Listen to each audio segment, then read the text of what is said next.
صدق اللہ العظیم والصلاۃ والسلام علی رسول الکریم۔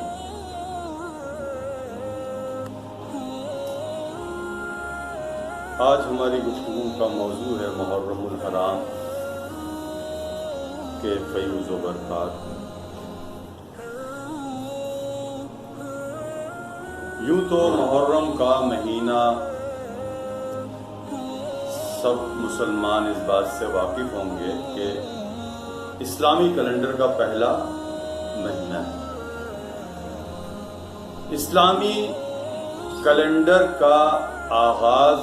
محرم الحرام سے ہوتا ہے، لیکن چونکہ محرم الحرام میں ایک ایسا سانحہ، ایک ایسا المناک واقعہ پیش آیا ہے کہ جس کی بنا پر یہ مہینہ غم کے اور سوگ کے طور پہ یاد کیا جاتا ہے، اور اکثریت مسلمانوں کی ایسی ہے جو اس میں کوئی خوشی کے کام سر انجام نہیں دیتے، مثلا شادی بیاہ کا موقع ہو یا دیگر امور میں، تو ان کاموں سے اجتناب برتا جاتا ہے، اور کوشش یہی کی جاتی ہے کہ اس مہینے کو سادگی کے ساتھ منایا جائے۔ جیسا کہ سب جانتے ہیں کہ محرم الحرام کے بے شمار واقعات موجود ہیں۔ ویسے تو نوح علیہ السلام کی کشتی کا ساحل پہ لگنا بھی محرم کے مہینے کا واقعہ ہے۔ موسیٰ علیہ السلام کا فرعون سے نجات حاصل کرنا بھی محرم الحرام میں ہی رونما ہوا، یہ واقعہ بھی موجود ہے۔ یا اس کے علاوہ اگر آپ دیکھیں تو دیگر واقعات بھی محرم الحرام میں موجود ہیں، لیکن واقعہ کربلا جو محرم الحرام میں آیا ہے وہ اس طرح آیا ہے کہ وہ اس واقعے نے تمام واقعات کو ایک طرف چھوڑ دیا، اور تقریباً عوام الناس میں مسلم یا غیر مسلم اس واقعے کو بڑی اہمیت حاصل ہوئی۔ واقعہ کیا ہے؟ در حقیقت حق و باطل کا واقعہ ہے۔ حق غالب کس طرح آتا ہے اور باطل کس طرح مٹ جاتا ہے، اس بات کا درس دیا گیا ہے کہ حق بات اگر کہنا ہے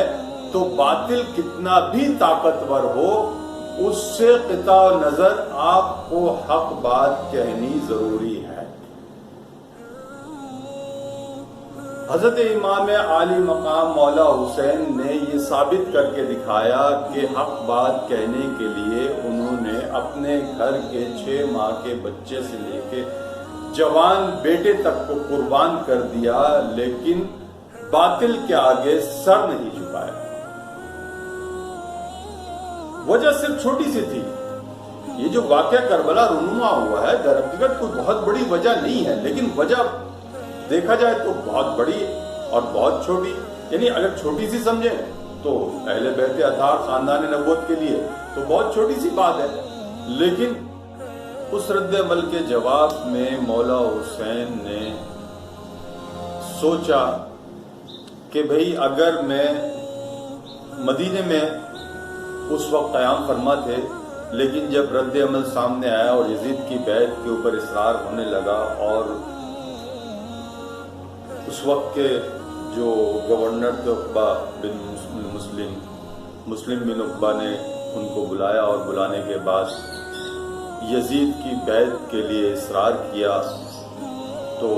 آپ نے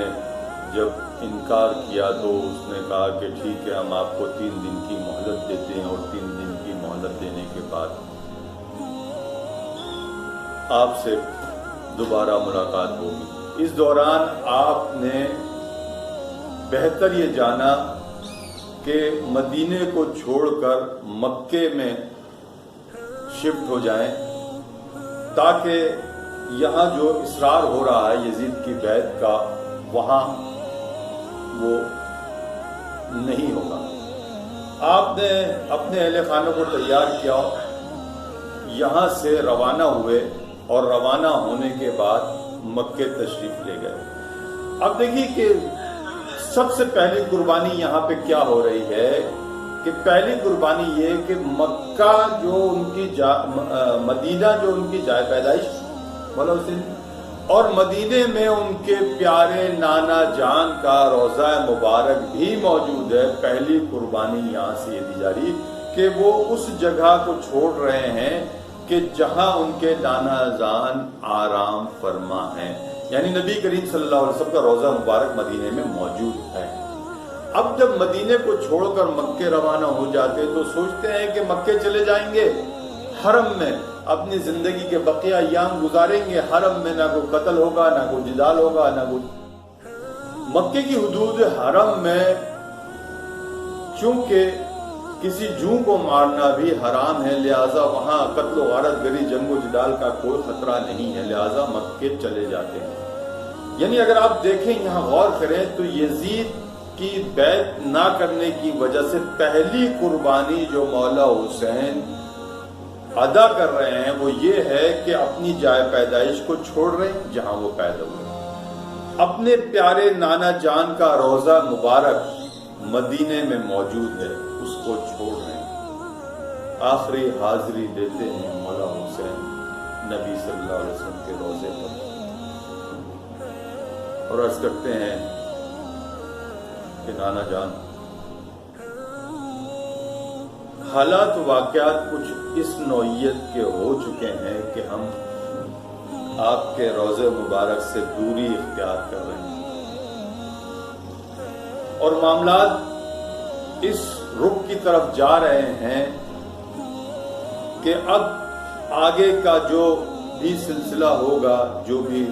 حالات و واقعات پیدا ہوں گے وہ سب چونکہ آپ کے علم میں تو پہلے سے ہی موجود ہیں، لہذا میں اور اپنے اہل خانہ کی طرف سے یہ عہد اور عزم بھی کرتا ہوں کہ جیسا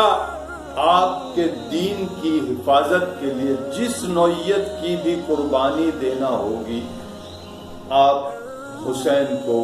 اس قربانی کے لیے ہمہ وقت حاضر پائیں گے۔ اسی طرح کے چند کلمات ادا فرماتے ہیں اور اشک اور آنسو بہاتے ہوئے مولا حسین آنسو بہاتے ہوئے اپنی اہل و عیال کے ساتھ، اہل خانہ کے ساتھ مدینہ چھوڑتے ہیں اور مکے روانہ ہو جاتے ہیں تاکہ جنگ و جدال سے اجتناب کیا جائے، محفوظ رہا جائے، بچا جائے۔ آج کی نشست کے لیے اتنا ہی کافی ہے، اگلی نشست کے لیے انشاءاللہ العزیز پھر حاضر ہوں گے آپ کے خدمت میں اور گفتگو کا آغاز یہیں سے کریں گے تاکہ آپ کو واقعہ کربلا کے شروع سے آخر تک کے حقائق اور واقعات کا بخوبی